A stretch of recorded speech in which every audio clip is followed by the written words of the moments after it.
I love trying new things. Whether it's exploring a new city, picking up a quirky hobby, or diving into the latest tech trend, I'm always on the lookout for something exciting and different.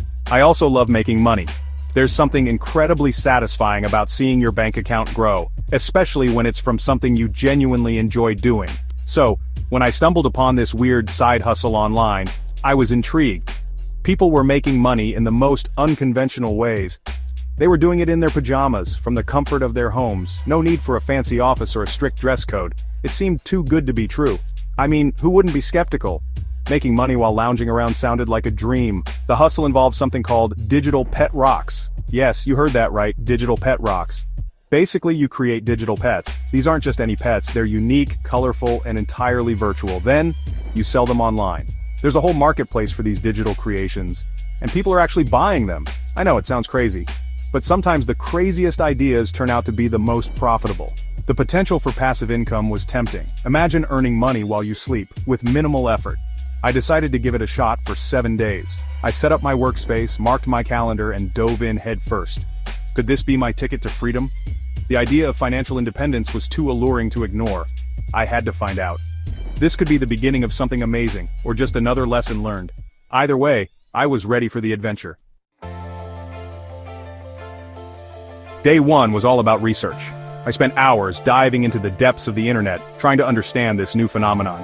I had to figure out this whole digital pet rock thing. I read articles, I watched videos. Every piece of information was a new puzzle piece. I even joined a few online forums. The discussions were intense and passionate.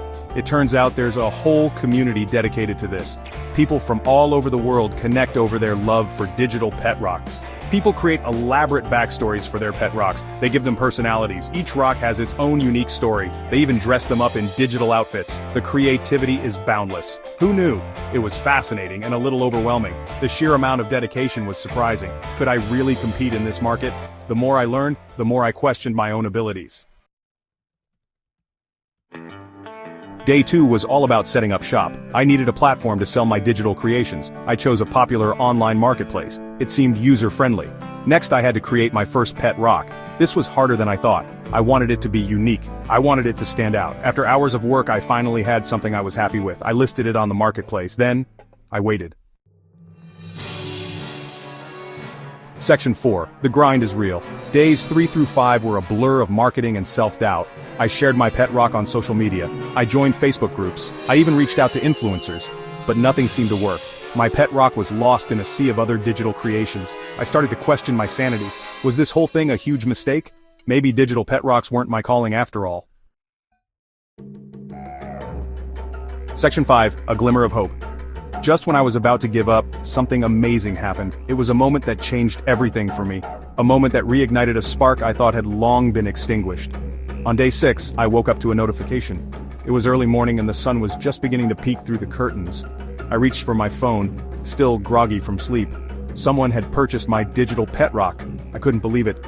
My heart raced as I stared at the screen, trying to process what I was seeing. Someone out there actually liked my creation enough to pay for it. It was a validation I desperately needed, a sign that my efforts weren't in vain. It was a small victory, but it felt huge. In that moment it felt like I had conquered the world. I did a little dance of joy, feeling a rush of excitement. It gave me the motivation to keep going. I felt a renewed sense of purpose and determination. I sat down at my laptop, ready to take on new challenges. Maybe this side hustle wasn't so crazy after all. Maybe, just maybe, I was onto something. I started brainstorming new ideas, feeling more optimistic than I had in a long time. Maybe, just maybe, I was onto something. I looked out the window, feeling a glimmer of hope for the future. This was just the beginning. Section 6, the final verdict.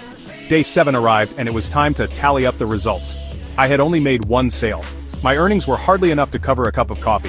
Financially, this side hustle was a flop, but I learned a lot. I learned about digital marketing, I learned about online communities, I even learned a little bit about myself.